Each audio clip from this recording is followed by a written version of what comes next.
The academy bully targeted a human girl. The instructor stopped the fight too late.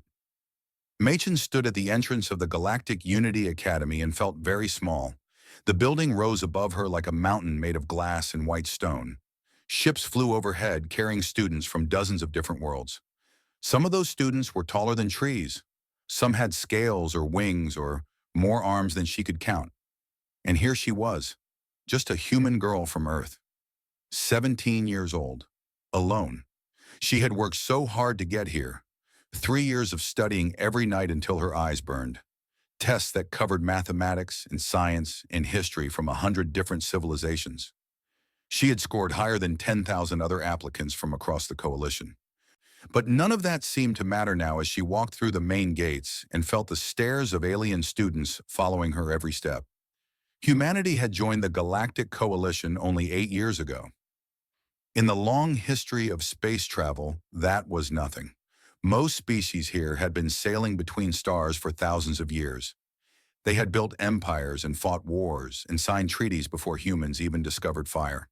To them, Earth was a backwater planet filled with primitive creatures who had somehow stumbled into space travel by accident. May was one of only 3 humans at the Academy this year. The other 2 were older boys who had arrived a week before her. She had not met them yet. She wondered if they felt as lost as she did. A large creature blocked her path. He stood nearly 3 meters tall with dark green scales covering his entire body. His eyes were yellow with black slits in the center. When he smiled, she saw rows of teeth that looked sharp enough to cut steel. "Another human," he said. His voice was deep and rumbling like distant thunder. "I heard they were letting your kind in now. I did not believe it until I saw it with my own eyes." May looked up at him and kept her face calm. "Excuse me, I need to find my quarters." "Your quarters?" He laughed and looked at the group of students gathering behind him. They were all large, all scaled, all watching her with the same cold amusement. "The little human has quarters now. Next they will give quarters to the cleaning robots." The other students laughed. May said nothing. She stepped around the large creature and kept walking. She heard more laughter behind her, but she did not look back. Her father had warned her about this. Before she left Earth, he had sat with her in their small apartment and spoken very seriously. "You will face hatred," he had said. "You will face creatures who think you are beneath them. You will want to fight back. You will want to prove them wrong. But you must not. You must endure." Every human at that academy carries the reputation of our entire species. If you fight, they will say humans are violent. If you fail, they will say humans are stupid. You must succeed quietly. You must give them no excuse to dismiss us. So May endured. She found her quarters.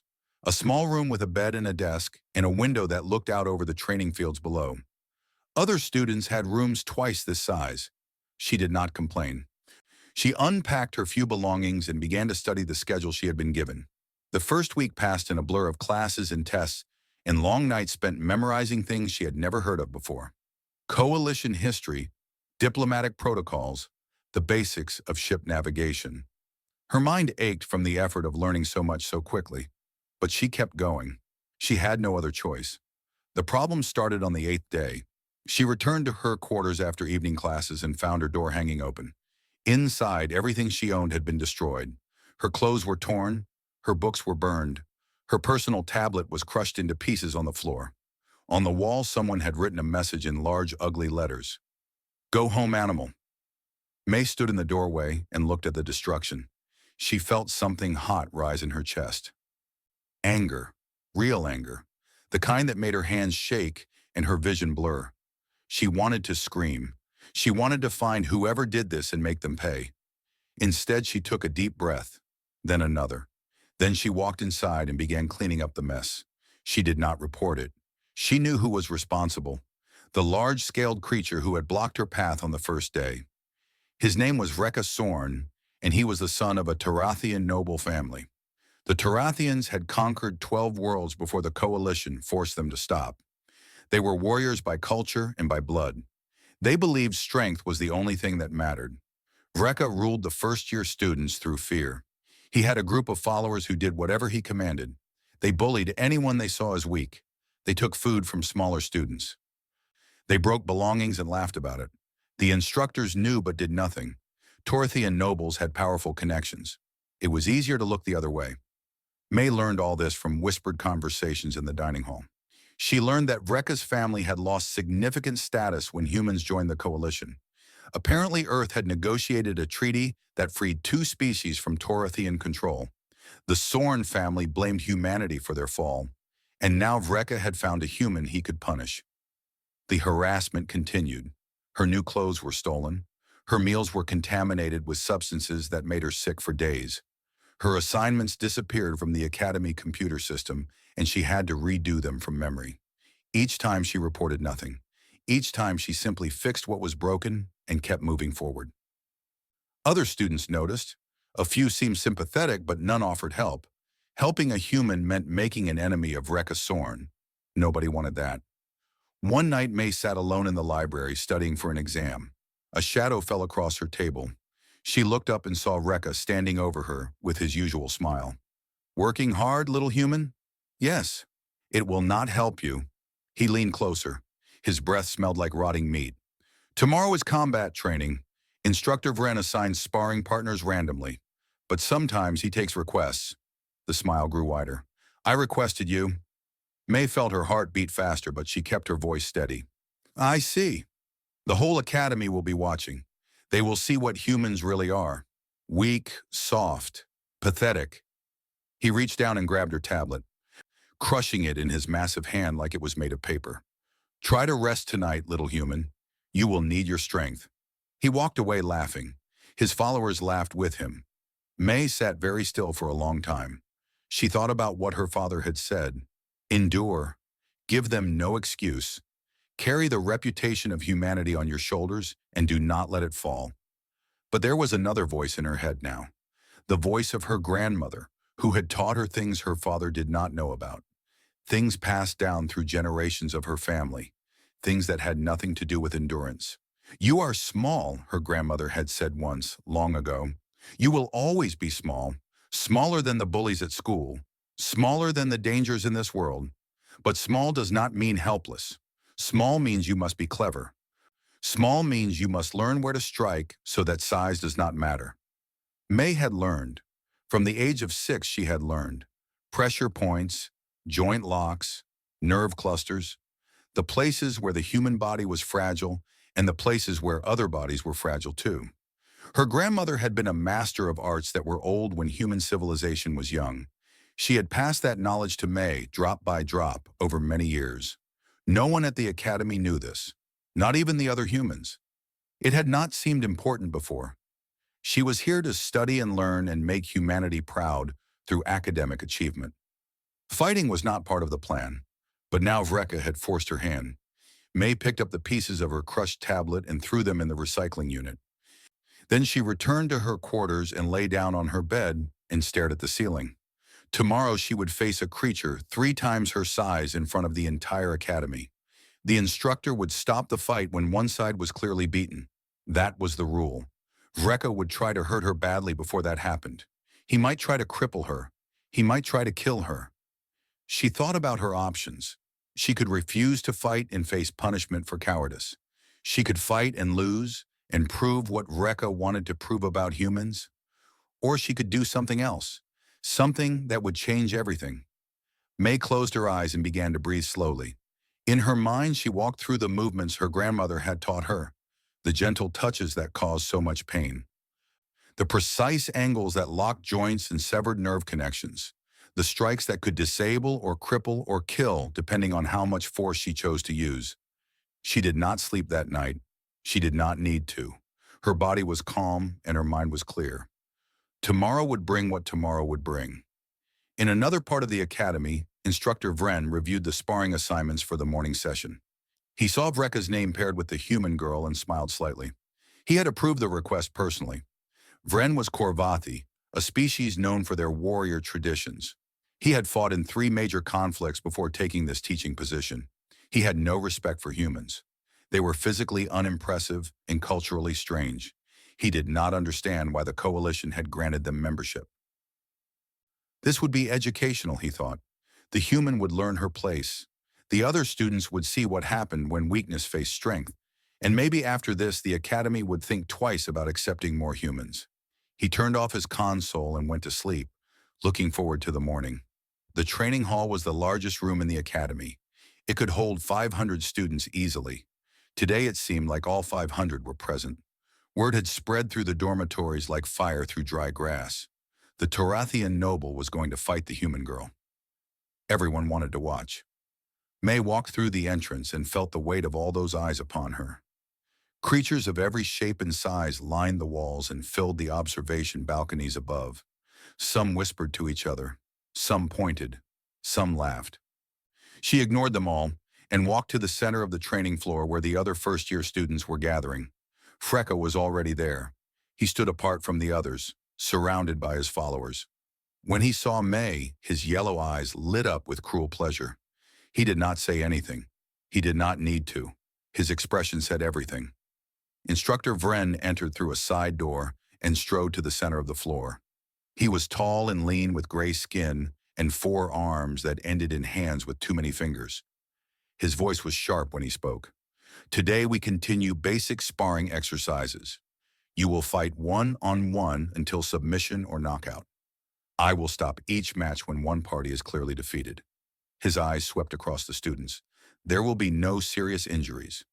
Anyone who causes permanent harm to a sparring partner will face immediate expulsion. Some students nodded. Others shifted nervously. May kept her face blank and her body still. Vren began calling out pairs. 2 Korvathi students stepped forward and fought a brief technical match that ended in submission. A Thasan and a Vorak traded blows until the Thasan was knocked down. Match after match proceeded while the crowd grew restless. They were waiting for the main event. Finally, Vren called out the names everyone had been expecting. Vreka Sorn and Mei Chen. A murmur ran through the crowd. Vreka stepped forward with his chest swelled and his scales gleaming under the training lights. He was enormous. His arms were as thick as May's entire body. His claws looked capable of tearing through metal. May stepped forward.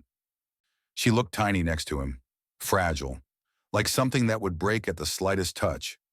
This seems unfair, said a voice from the crowd. May did not see who spoke. Vren turned toward the voice. Humans demanded equal treatment at this academy. Equal treatment means no special considerations. If the human cannot compete, perhaps humans should not be here. More laughter. Vreka grinned wider. May raised her hand. Instructor Vren, may I decline this match? Silence fell over the hall. Even Vreka looked surprised.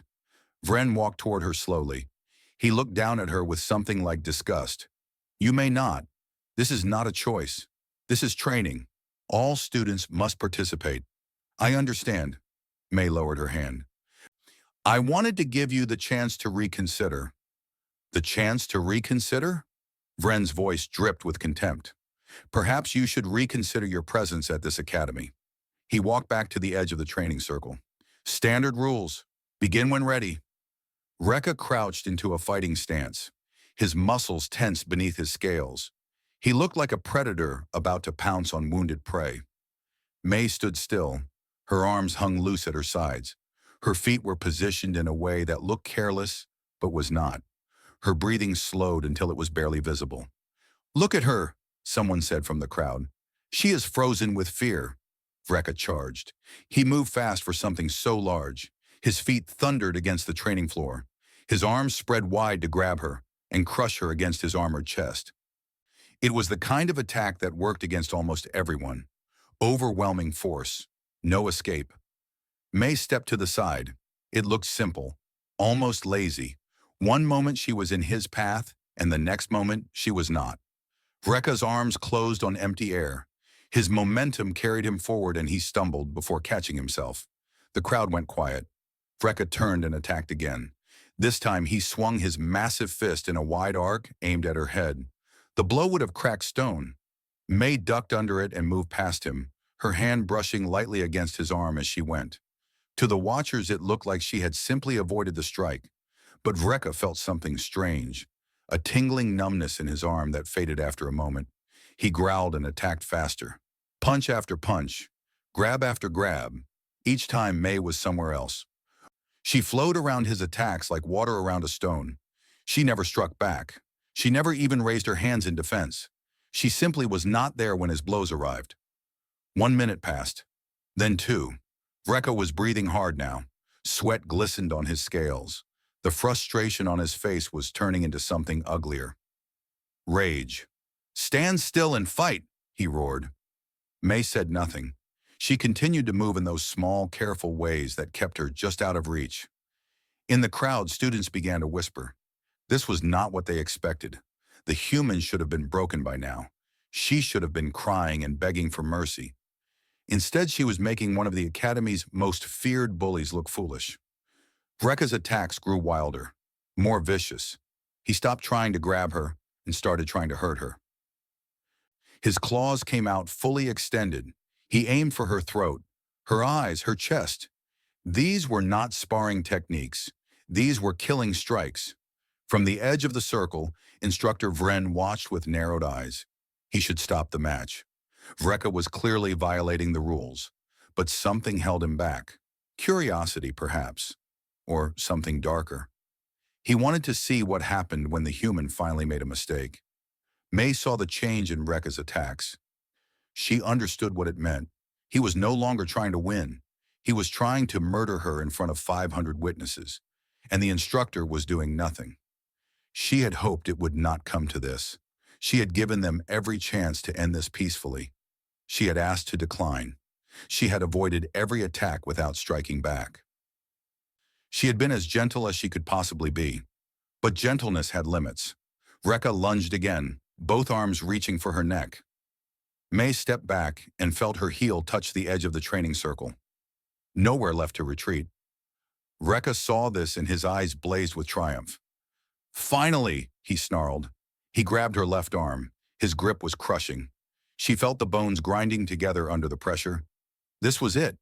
He would slam her to the ground and stomp on her until she stopped moving. The instructor would stop the fight eventually? Maybe, or maybe not. Rekka lifted her off the ground by her arm. The pain was extraordinary, but May did not scream. She let herself hang there for half a second while he pulled back his other arm for the finishing blow.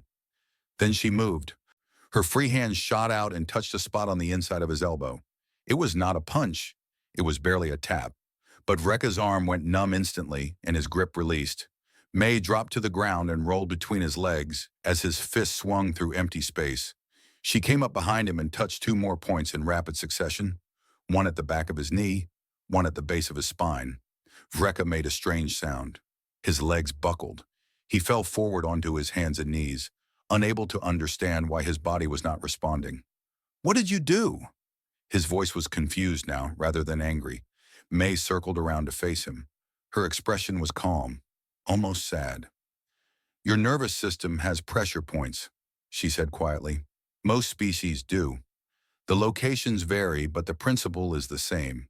Strike the right point with the right force and signals stop traveling." Rekka tried to stand. His legs would not obey him. He tried to swing at her with his arm. His arm moved too slowly, like it was pushing through thick mud. Panic began to replace the confusion in his eyes. "This is your last chance," May said. "Yield now. Call for the instructor to stop the match. I have no desire to hurt you more than I already have." For a moment it seemed like he might listen. The fear on his face was genuine. He understood now that something had gone terribly wrong with his easy victory, but pride was stronger than fear. He opened his mouth and screamed in rage. He pushed himself up through sheer willpower, his partially numbed legs shaking beneath him. He raised his clawed hand and brought it down toward her head with all the strength he had left. May stepped inside the strike. She caught his wrist with one hand and twisted. The claw passed harmlessly over her shoulder. Her other hand came up and touched his throat. The touch was gentle, almost tender. Rekka froze. His eyes went wide. His mouth opened, but no sound came out. Slowly, terribly, he toppled backward and hit the floor with a crash that echoed through the silent hall. He lay there staring at the ceiling. His chest moved in tiny, shallow breaths. His arms and legs did not move at all. Instructor Vren finally rushed forward. "What have you done?" May looked up at him. There was no anger in her face, no triumph, just a quiet weariness that seemed much older than 17 years. "I stopped the fight," she said. "Since you would not." She turned and walked toward the exit. The crowd parted before her in silence. No one tried to stop her. No one said a word. Behind her, Rekka lay paralyzed on the training floor, making small clicking sounds of pure animal terror. The fight had lasted less than 4 minutes. It had changed everything. The medical center was chaos. Doctors from 3 different species surrounded the diagnostic bed, where Rekka lay, still unable to move. Scanning equipment hummed and beeped. Holographic displays showed images of his nervous system with large sections highlighted in red. "I do not understand it," said the chief medical officer, a Thessan female with silver skin and worried eyes. "The nerve damage is precise, too precise. Each disruption occurred at exactly the right point to disable function without causing permanent harm." "Will he recover?" asked Administrator Korath. He was ancient even by Korvathi standards, the highest authority at the academy. His forearms were folded across his chest as he studied the displays. "Yes, probably. The paralysis should fade within hours. Motor control will return within a day or two." The doctor hesitated. "But if those strikes had been slightly stronger, we would be discussing funeral arrangements." Korath turned to Instructor Vren, who stood in the corner trying to make himself small. "Explain." Vren had spent the last hour answering questions. His answers had not satisfied anyone. "The human student requested to decline the match. I refused. Standard protocol requires all students to participate in training exercises. The human student was half the size of her opponent. Size is not grounds for exemption. We have had mismatched sparring partners before. Those mismatched partners were not trying to kill each other." Korath's voice was cold. "I reviewed the recording. Vreka Sorn attempted lethal strikes at least 6 times. You did nothing." Vren said nothing. There was nothing he could say. "You are suspended pending full investigation. Remove yourself from this facility immediately." Vren left without argument. He had been a warrior for 50 years. He knew when a battle was lost. Korath turned back to the medical displays. Vreka's father had already sent 3 furious messages demanding justice. The Sorn family wanted the human girl expelled, arrested, and extradited to Tarathian space for trial. They were calling it assault, attempted murder, an act of war against their noble house. But the recording told a different story. Korath had watched it 7 times now. He had watched the human girl asked to decline. He had watched her avoid every attack without striking back. He had watched her warn Vreka to yield before she finally disabled him. And he had watched Instructor Vren stand by and do nothing, while a student tried to commit murder in his training hall. The evidence was clear. The human had acted in self-defense. She had shown more restraint than anyone could reasonably expect. And when she finally struck, she had done so with a precision that bordered on impossible. His personal communicator buzzed, a message from the Coalition Medical Examiner's office. He opened it and read carefully. The examiner had analyzed the recording frame by frame. Her conclusion was troubling. The human had struck 3 times in less than 4 seconds. Each strike had targeted a specific nerve cluster with millimeter precision. The angle and force of each strike had been calculated to cause maximum incapacitation with minimum permanent damage. A slightly different angle on any of the 3 would have killed Rekka instantly. In other words, the human had chosen not to kill him 3 separate times, in the space of a few heartbeats. Korath had fought in wars. He had trained with the finest warriors in the Coalition. He had never seen anyone demonstrate that level of control under pressure. Not even the legendary Korvathi Blade Masters could match it. His communicator buzzed again. This time it was a meeting request from the human embassy. He accepted and walked to the conference room. 3 humans were waiting for him. 2 men and 1 woman, all dressed in the plain gray suits that human diplomats seemed to favor. The woman spoke first. "Administrator Korath, thank you for meeting with us. I am Ambassador Chen. These are my advisors." Chen, the same family name as the student. Korath filed that information away for later. "I assume you are here about the incident." "We are." Ambassador Chen gestured to a chair. "Please sit. This conversation may take some time." Korath sat. The ambassador remained standing. "First, let me be clear about our position. Mei Chen acted in lawful self-defense. She violated no rules. She caused no permanent harm. If the Soren family wishes to pursue legal action, they will find the coalition courts unsympathetic." "I understand. The recording supports that conclusion." "Good. The ambassador paused. But there is something else you should know. Something that will help you understand what happened today. She touched a control on the table. A holographic display appeared showing personnel files. 3 human faces, 3 names. Mei Chen was one of them. The other 2 were the male human students at the academy. These are the 3 humans currently enrolled at your institution. Do you know how they were selected? Korath shook his head. The selection process was extremely competitive. Over 15,000 humans applied.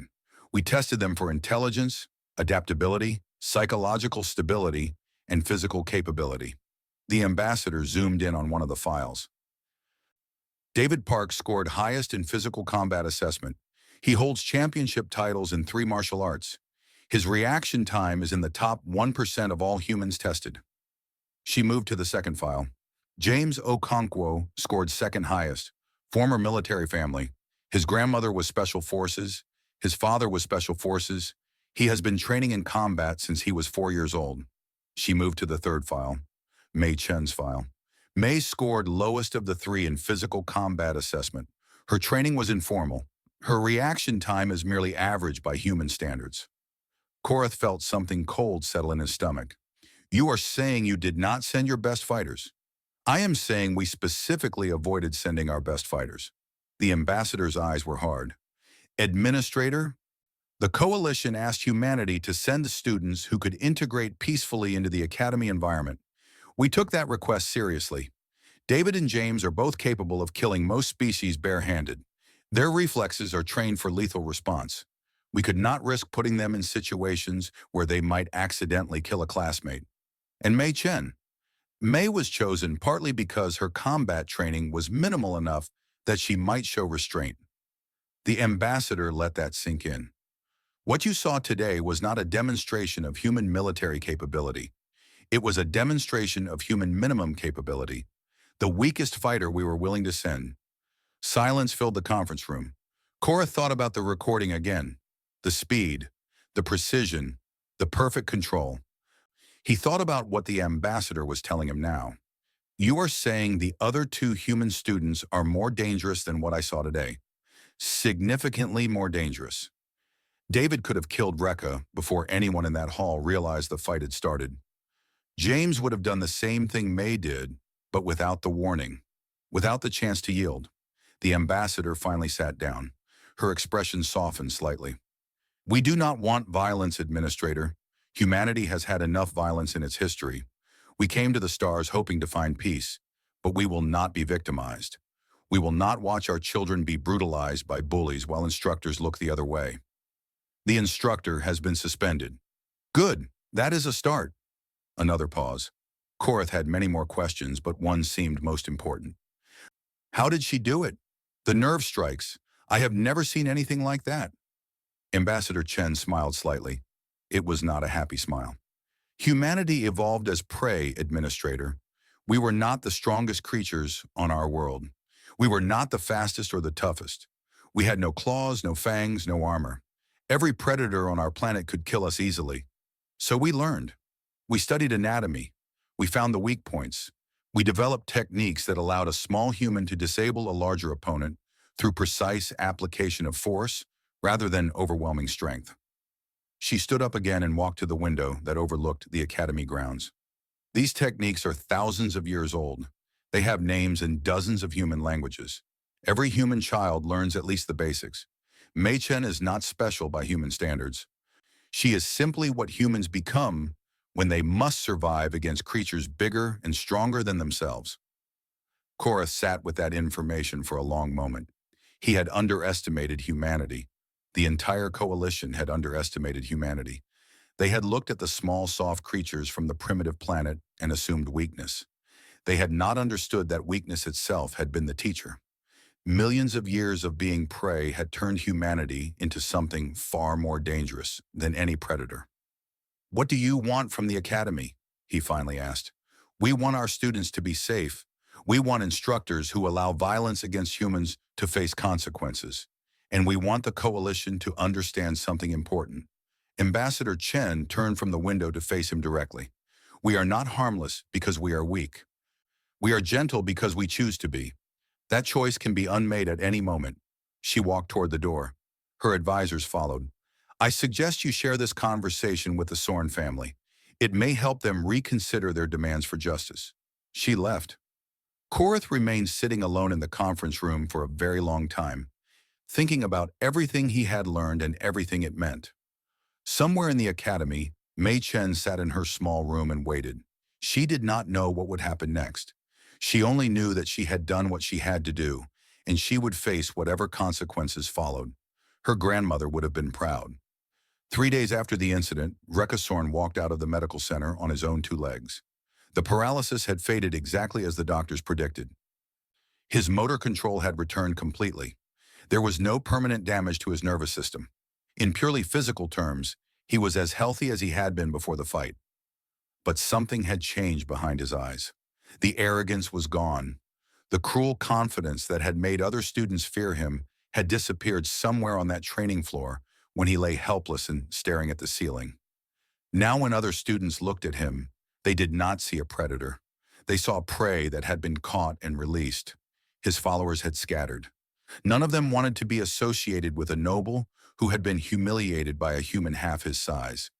The students who had once laughed at his jokes now turned away when he approached. The students he had bullied watched him pass, with expressions that held no sympathy. His father sent message after message demanding action. The family lawyers prepared documents. The Sorn political connections reached out to coalition officials. For 2 days, it seemed like the incident would become an interstellar incident. Then someone leaked the recording. It spread across coalition networks within hours. Millions of beings watched the small human girl avoid every attack without striking back. They watched her warn her opponent to yield. They watched her disable him with 3 precise touches that could have killed him, but did not. They watched the instructor stand by and do nothing. Public opinion turned sharply. The Torathians had always been unpopular, remembered as conquerors and slavers before the coalition forced them to change. Now their noble son was shown attacking a student half his size while an instructor helped. The Sorn family found their messages going unanswered. Their political allies suddenly had scheduling conflicts. Their lawyers advised settling quietly. The investigation concluded on the 5th day. Instructor Vren was terminated from the academy staff. He was found to have violated multiple protocols by allowing the match to continue past the point of clear danger. His teaching license was revoked pending review. Sorn received a formal warning. His use of lethal force techniques in a sparring match was documented in his permanent record. Any future violations would result in immediate expulsion. Mei Chen was cleared of all wrongdoing. The academy officially acknowledged that she had acted in self-defense with appropriate restraint. But the consequences reached far beyond one academy on one neutral world. Coalition military commanders began requesting information about human combat techniques. Intelligence agencies tried to identify the schools and teachers that had developed such precise methods of disabling opponents. Diplomatic channels buzzed with questions that had never been asked before. Just how dangerous were humans? What else could they do that the coalition did not know about? The Human Embassy released a carefully worded statement. It explained that humanity had a long history of martial arts development. It mentioned that all humans received some basic training in self-defense. It did not mention the special forces programs or the classified combat research or the weapons that existed only in sealed vaults on Earth. Some information was better left unshared. On the 6th day, Administrator Korath received a visit from an unexpected guest. Grand Admiral Theska commanded the Coalition's combined fleet. She was ancient and massive, a Korvathi female who had fought in more wars than most species had history. She arrived without ceremony, walking through the academy corridors like she owned them. In a sense, she did. "Show me," she said when she reached Korath's office.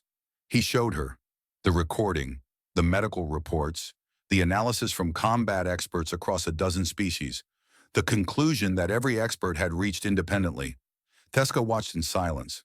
When it was finished, she sat back and closed all 4 of her eyes. "Do you know why I am here, Administrator? I assume the incident has attracted attention at the highest levels." Attention. Theska opened her eyes. "That is one word for it. I have received 17 requests from fleet commanders asking about human capabilities. I have received 43 requests from planetary defense ministries asking the same thing. The Torathians have filed a formal complaint claiming humanity is hiding military assets. The Torathians seem to have found many things to complain about lately. Indeed. A thin smile crossed Theska's face. But their complaint raises an interesting question. What are humans hiding? Korath had been thinking about this for days. I spoke with the human ambassador. She was quite direct. The student who won the fight is considered average by human standards. The other two human students here are significantly more capable. And the rest of their species? She implied that every human learns at least basic techniques, that their entire civilization is built on the assumption that they must survive against physically superior opponents. Theska was quiet for a moment. When she spoke again, her voice was thoughtful. The coalition accepted humanity 8 years ago. Do you remember the debate? I remember. Many argued against admission. Humans were too primitive, too violent, too unpredictable. I was one of those who argued against. Theska stood and walked to the window. I had reviewed their history, wars upon wars, weapons designed for mass destruction. They had nearly destroyed themselves multiple times before they even reached space. I thought accepting them was inviting a predator into our home. And now? Now I wonder if we were wrong in a different way. We assumed humans were dangerous because of their weapons and their wars. We did not consider that their weapons and their wars might be symptoms of something deeper. They were not building those weapons because they enjoyed destruction. They were building them because they expected to face threats they could not defeat any other way. Theska turned back to Korath. Her expression was troubled. I have commanded soldiers from every species in the coalition. I know how they fight. Torathians rely on strength and intimidation. Korvathi rely on speed and discipline. Voruk rely on numbers and coordination. But humans, she shook her head, humans assume they will face something stronger, something faster, something that should win, and they prepare accordingly. You find this concerning? I find this terrifying. Theska sat down again. A species that builds its entire combat philosophy around being the underdog. A species that teaches its children to defeat larger opponents through precision and knowledge. What happens when that species has access to coalition technology? What happens when they can build ships as strong as ours and still retain every technique they developed while being prey? Korath had no answer. The question was beyond his experience. I came here to see for myself, Theska continued. I needed to know if this was an isolated incident or something larger. Now I know. She stood to leave. The coalition made a mistake with humanity, Administrator, but not the mistake we thought. What mistake was that? Theska paused at the door. We assumed they needed our protection. We offered them membership because we thought we were helping the weak. Her 4 eyes met his. We were not helping the weak. We were inviting something ancient and patient and very, very dangerous into our alliance. And now we must live with that choice. She left without another word. Korath sat alone in his office as the sun set over the academy grounds. Through his window, he could see students moving between buildings. Among them, barely visible in the evening light, was a small figure walking alone. Mei Chen, the human girl who had changed everything. He wondered what she was thinking. He wondered if she understood the waves she had created across the entire coalition. He wondered if she cared. Perhaps she did not. Perhaps she had simply done what any human would do when threatened. Perhaps the entire incident was nothing special by human standards. That thought was most terrifying of all. In her small room, Mei Chen finished her evening studies and prepared for bed. Tomorrow would bring more classes, more tests, more challenges. She would face them as she had faced everything else. The harassment had stopped completely. No one touched her belongings anymore. No one contaminated her food. Other students nodded to her in hallways and moved aside when she passed. Some even smiled. She did not smile back. She had not wanted fame or fear or respect. She had only wanted to study in peace. But peace, she was learning, sometimes required force to achieve. That was a lesson humanity had learned long ago on the plains of Earth, when they were still learning to walk upright. It was a lesson that had never stopped being true. She turned off her light and slept without dreams. 3 months passed at the Galactic Unity Academy. Seasons changed on Thesson Prime. New students arrived and old students graduated.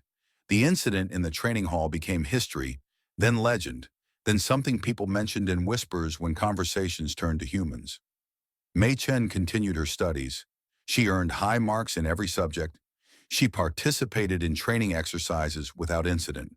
She made no friends, but she made no enemies either. She existed in a strange space between celebrity and isolation, watched by everyone, but approached by few. Freka Sorn finished his physical recovery, but never quite recovered in other ways. He walked with a slight limp now, not from May's strikes, but from how he had fallen when his legs gave out. The doctors said it was psychosomatic. His body remembered the helplessness even when his nerves did not. He avoided the training hall entirely. He avoided May most of all.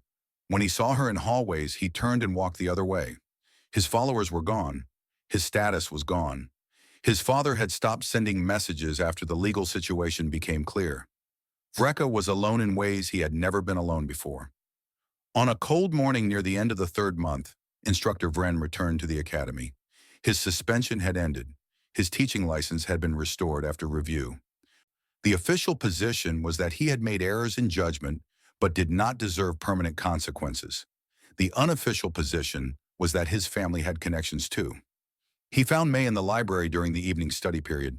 She was alone at her usual table, surrounded by books and holographic displays. She looked up when his shadow fell across her work. "May I sit?" May studied him for a moment. Then she nodded. Vren sat across from her. He looked older than he had 3 months ago. There were new lines on his gray face and something tired in his posture that had not been there before.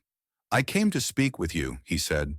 "I have thought about what happened for many days. I owe you words." "You owe me nothing.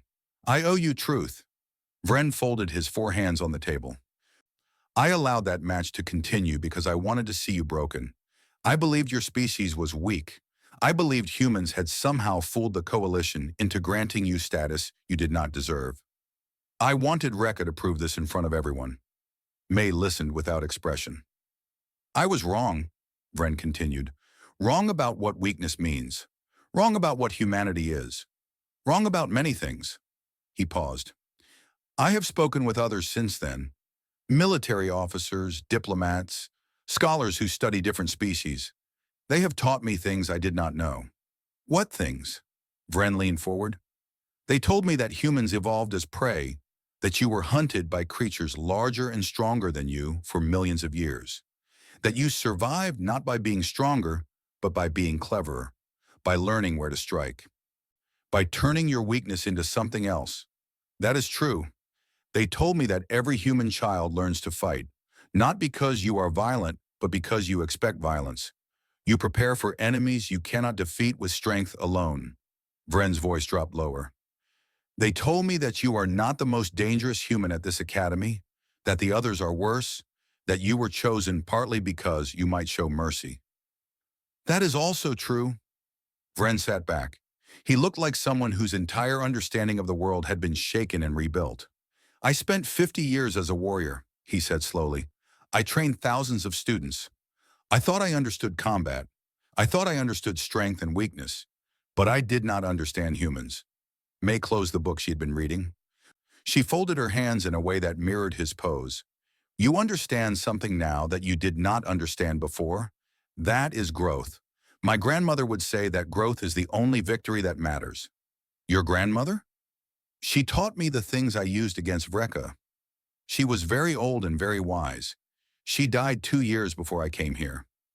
May's voice softened slightly. "She used to say that fighting is not about strength. It is about precision, about knowing exactly how much force to use and where to apply it. Anyone can destroy. The skill is in controlling destruction." Vren nodded slowly. "When you disabled Vreka, you could have killed him." "Yes. 3 times in less than 4 seconds, you chose not to." "Yes. Why?" May was quiet for a moment. When she answered, her voice was thoughtful.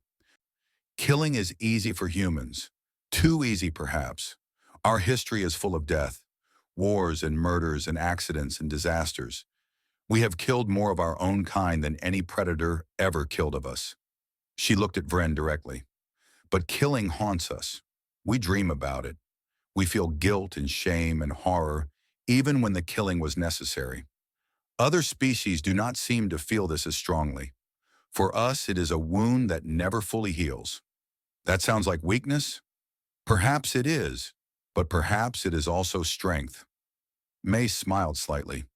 Because we hate killing, we work very hard to find other ways. We develop techniques that disable instead of destroy. We create laws and systems to prevent violence.